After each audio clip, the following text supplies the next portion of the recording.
नमस्कार। आज class 10th के लिए क्रैश कोर्स, जो बच्चे कमज़ोर हैं गणित में और जो बच्चे इस वर्ष एग्ज़ाम दे रहे हैं, उनके लिए मैंने ये वीडियो तैयार कर रहा हूँ। यानी इसमें पुराने पेपर्स के एक एक नंबर के सवाल दिए गए हैं और उनके हल में बता रहा हूँ।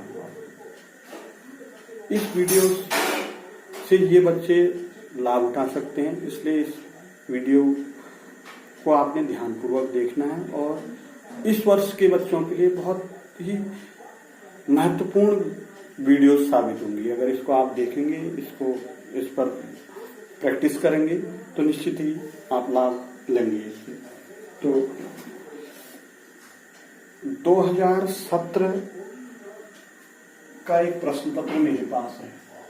2017 एक प्रश्न पत्र है मेरे पास। इसका पहला प्रश्न है, एक संख्या m/n के रूप में है। एक संख्या m/n के रूप में है। इसके परिमेय संख्या होने के लिए क्या प्रतिबंध है? इसकी परिमेय संख्या होने के लिए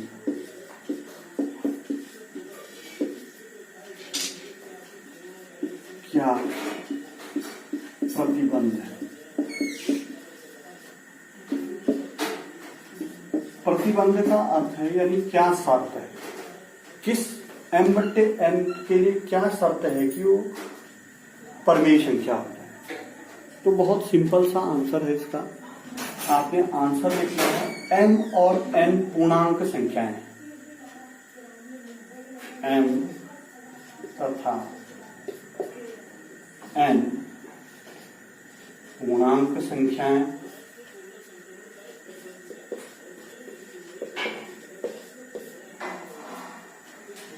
हैं या होंगी तथा n का मान 0 नहीं है। पूर्णांक का मतलब ऋण पूर्णांक, धन पूर्णांक, 0। m के लिए 0 भी हो सकता है। m जो है 0, ऋण या धन संख्याएं कुछ भी हो सकती है। n जो है ऋण संख्याएं हो सकती है, 0 नहीं होगा, बस धन संख्याएं हो सकती है। तो पहले प्रश्न का आंसर ये है।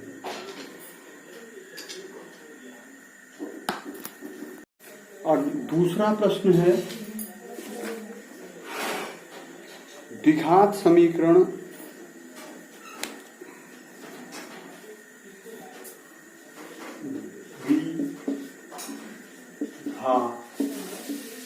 समीकरण 16x² - 24x = 0 को हल कीजिए। यानी x के मान निकालने, 16x² - 24x में x के मान निकालने। बहुत सिंपल है, देखिए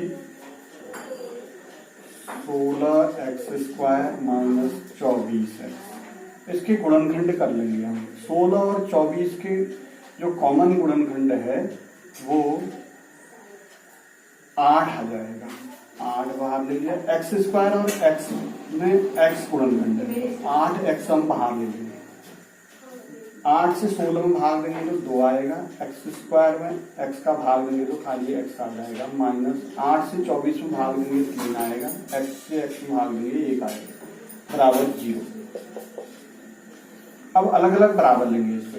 8x = 0, तो यहां से x = 0। दूसरा 2x - 3 = 0, 2x बराबर 3, x बराबर 3/2। दूसरा प्रश्न हो गया। इसके बाद तीसरा प्रश्न,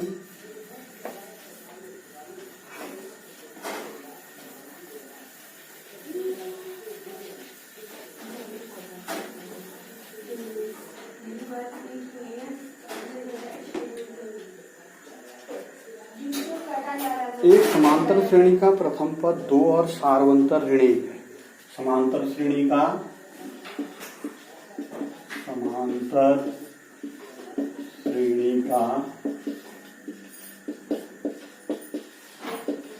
प्रथम पद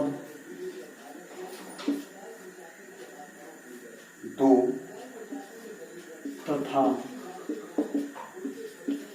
सार्वंतर ऋण 1 है। इसका 5वां पद बताइए।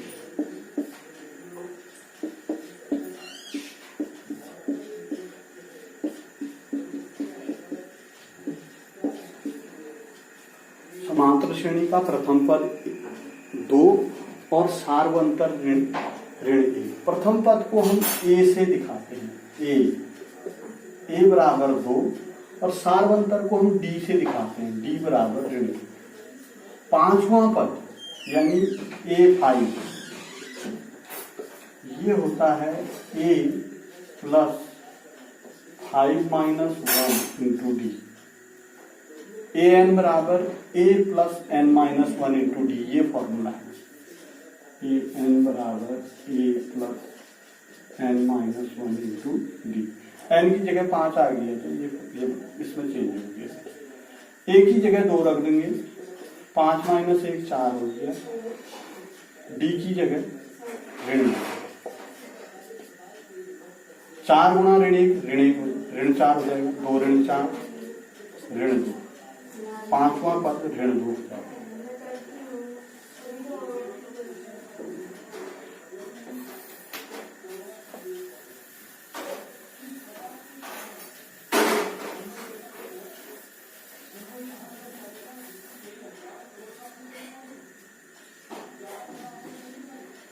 अगला सवाल है चौथा।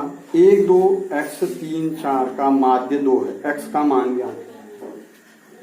1 2 x 3 तथा 4 का मान, तथा 4 का माध्य 2 है। 2 है तो x का मान ज्ञात कीजिए।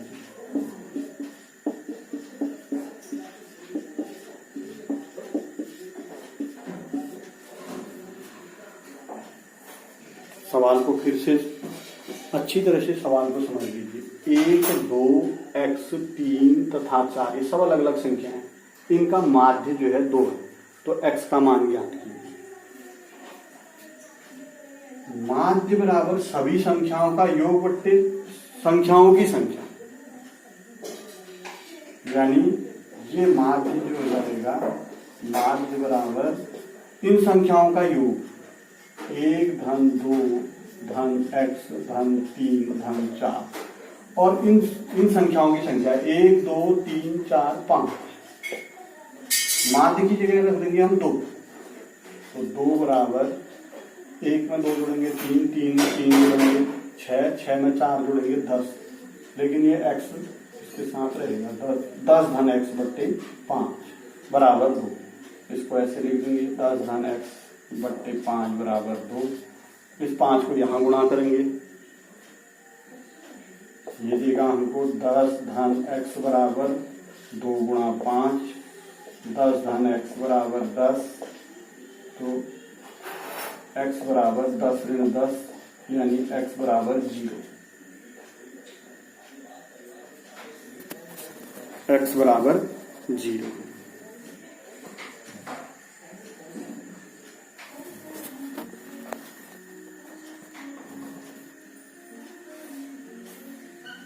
अगला क्वेश्चन यानी 5वां क्वेश्चन।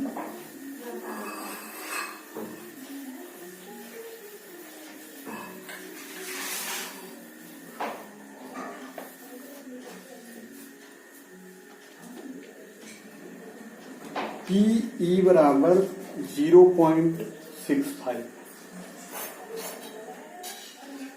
PE बराबर 0.65। तो E नहीं की प्रायिकता, तो E नहीं की प्रायिकता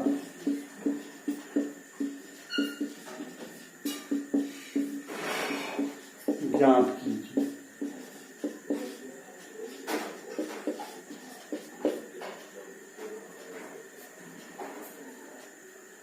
यदि PE बराबर 0.65 तो E नहीं की प्रायिकता ज्ञात कीजिए। यानी P, इसको हम PE डैश भी कहते हैं। PE नहीं का मतलब PE डैश। ये हुआ प्रायिकता, घटना की प्रायिकता, ये हुआ घटना न होने की प्रायिकता। PE डैश बराबर होता है 1 माइनस PE, यानी घटना न घटित होने की प्रायिकता बराबर 1 ऋण घटना घटित होने की प्रायिकता। सूत्र ये है, घटना न घटित होने की प्रायिकता, घटित होने की प्रायिकता बराबर 1 ऋण घटना घटित होने की प्रायिकता।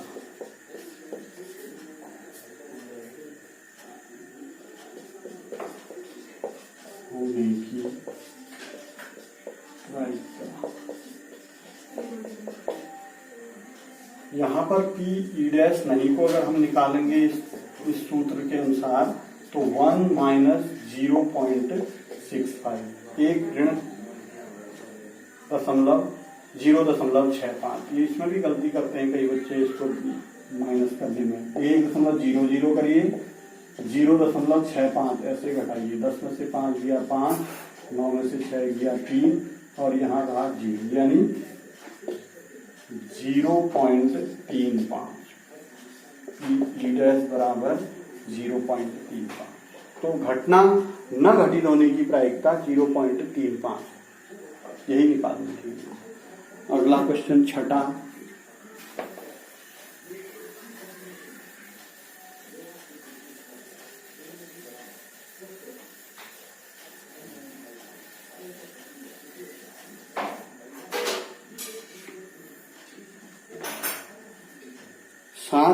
समीकरण ax² plus bx plus c बराबर 0 के दो मूल लिखिए।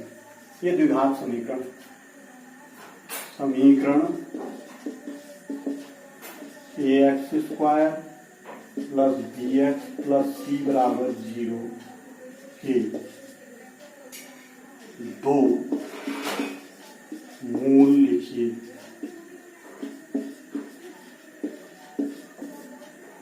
ये क्वेश्चन, छठा क्वेश्चन। इसके दो मूल होते हैं, ये -b plus minus √b² minus 4ac/2। पहला मूल हो जाएगा -b plus √b² minus 4ac/2a और दूसरा मूल हो जाएगा, ये पहला है, पहला, और दूसरा हो जाएगा -b minus b² minus 4ac/2। ये दूसरा।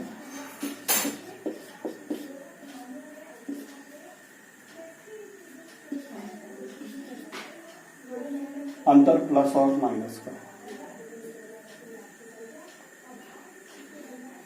सातवां question.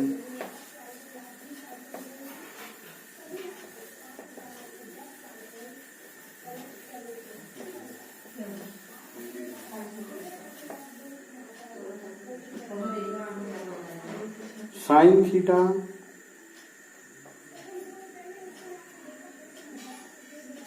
Sine theta cosec theta minus sine theta को सरल कीजिए।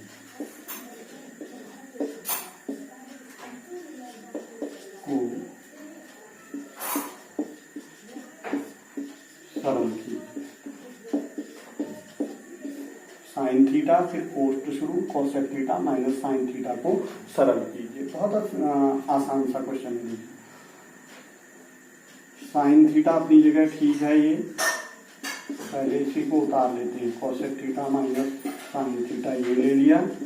इसके बाद कोसेक थीटा को हम लिख सकते हैं 1 साइन थीटा। सूत्रों को याद रखिए और सूत्र के हिसाब से काम कीजिए। साइन थीटा ये ठीक है अपनी जगह, कोसेक थीटा को लिख लेंगे हम 1 sine theta minus sine theta. इसका हर एक हो गया साइन थीटा 1। इसका जो है एलसीएम ले लेंगे, इसका एलसीएम इन दोनों को गुणा करके मिलेगा। 1 गुणा साइन थीटा यानी साइन थीटा हो गया। कोस टू शुरू साइन थीटा से साइन थीटा में भाग देंगे 1 आ जाएगा, ये माइनस का चिन्ह आ गया। साइन 1 से साइन थीटा में भाग देंगे साइन थीटा आएगा। साइन थीटा को साइन थीटा से गुणा करेंगे तो साइन स्क्वायर थीटा। और यहाँ पर 1 minus sine square theta cos square theta होता है। ये सूत्र ध्यान में, ये सूत्र लिखना याद रखना पड़ेगा आपको। तो sine theta 1 minus sine square theta ये कॉस स्क्वायर थीटा हो गया बट्टे ये साइन थीटा। ये साइन थीटा से साइन थीटा कैंसिल हो जाएगा, यानी आंसर आ जाएगा कॉस स्क्वायर थीटा। आंसर हमारे पास कॉस स्क्वायर थीटा हो गया।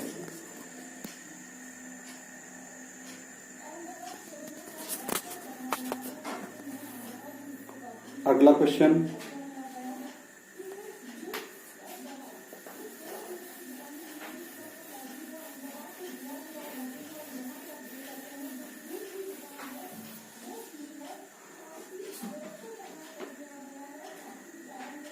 दस मीटर लंबी एक सीढ़ी दीवार पर टिकाने पर भूमि से 8 मीटर की ऊंचाई पर स्थित एक खिड़की तक पहुंचती। 10 मीटर की एक सीढ़ी है और दीवार पर टिकाने पर भूमि से 8 मीटर की दूरी 8 मीटर की ऊंचाई पर स्थित एक खिड़की पर पहुंचती। यानी ये दीवार है, यहाँ पर खिड़की है, ये 10 मीटर की सीढ़ी है, ये 10 मीटर हो गया, ये 8 मीटर की ऊंचाई तक पहुंच रही है, ये भूमि है।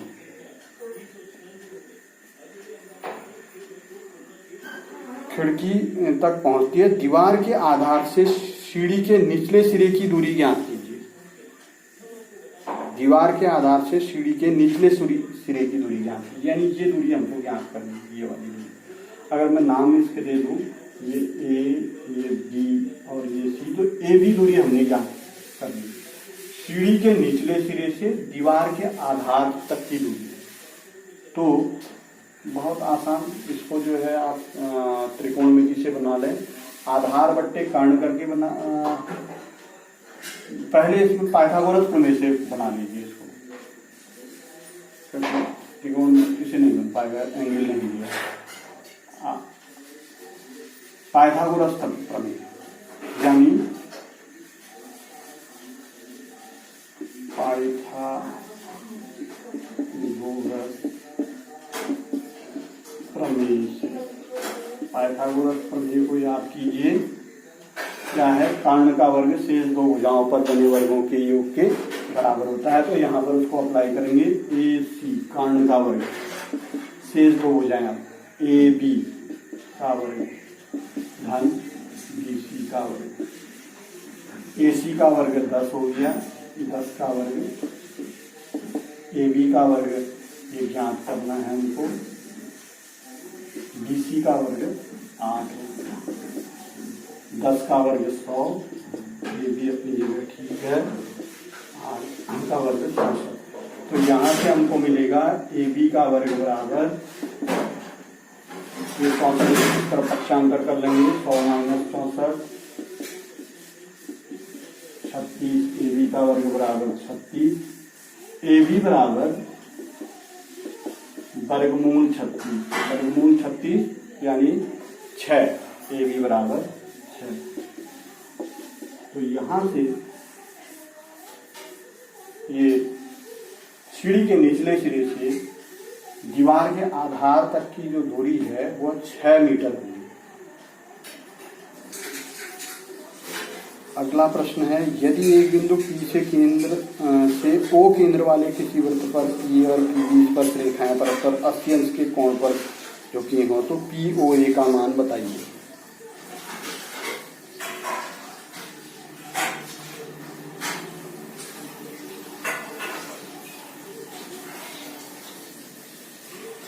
प्रश्न को फिर से ध्यानपूर्वक सुने।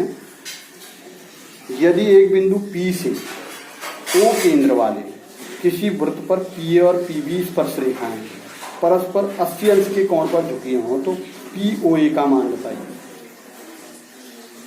हमारे पास एक वृत्त है और एक बिंदु यहाँ पर P है, ये O है। इससे एक रेखा हमने ये खींची है, स्पर्श रेखा है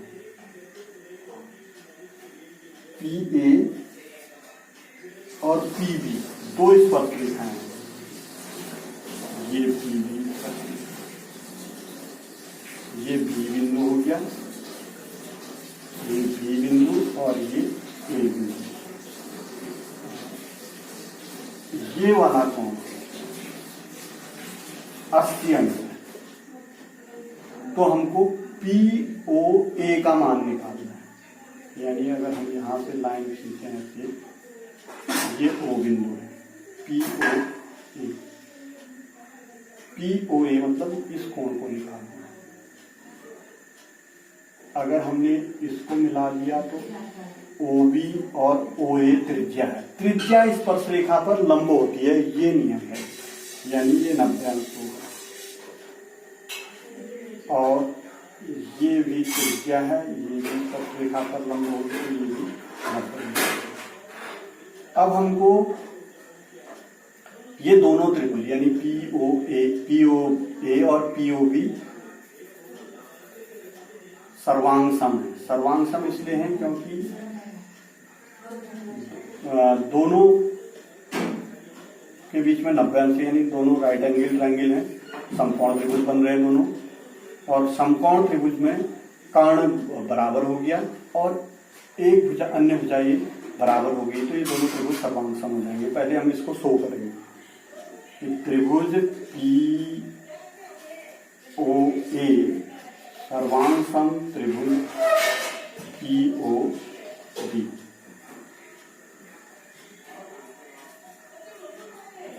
अगर ये सर्वांग सम है तो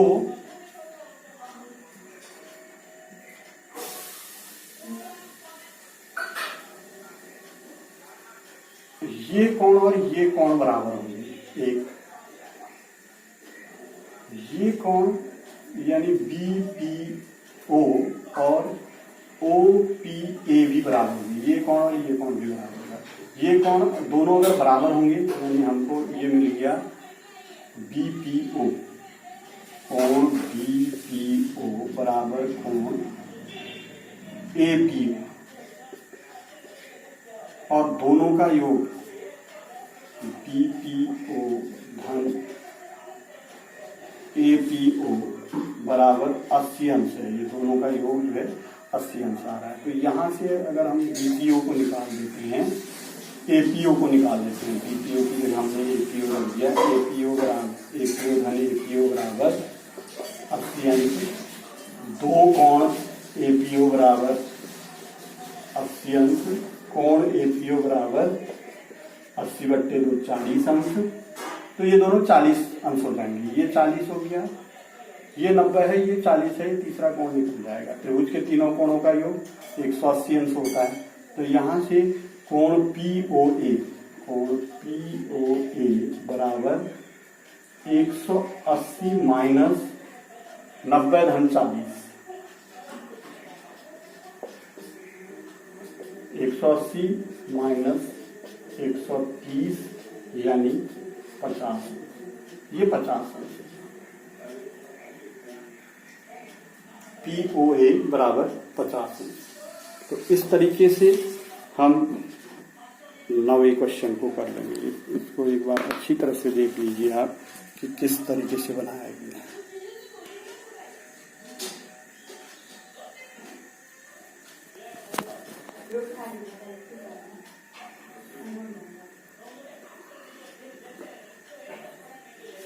अगला प्रश्न है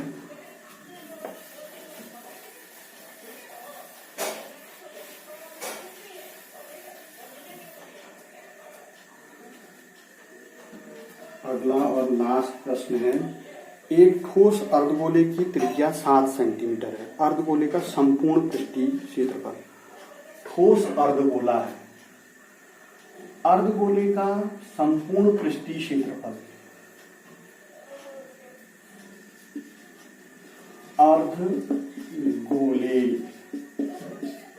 का संपूर्ण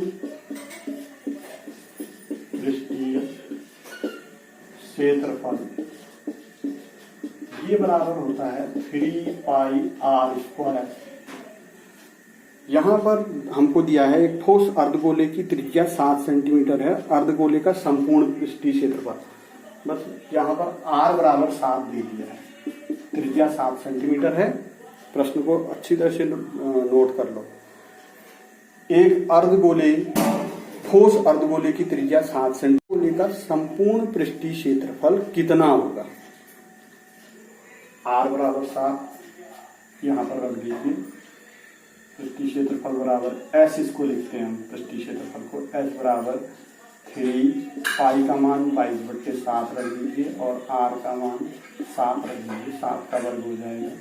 फिर सॉल्व कर लीजिए, 3 × 22/7 × 7 × 7, एक 7 से 7 कट जाएगा, 7 × 21 × 22 हो जाएगा, 22 से कम 22, 22 दूनी 44, 462 सेंटीमीटर।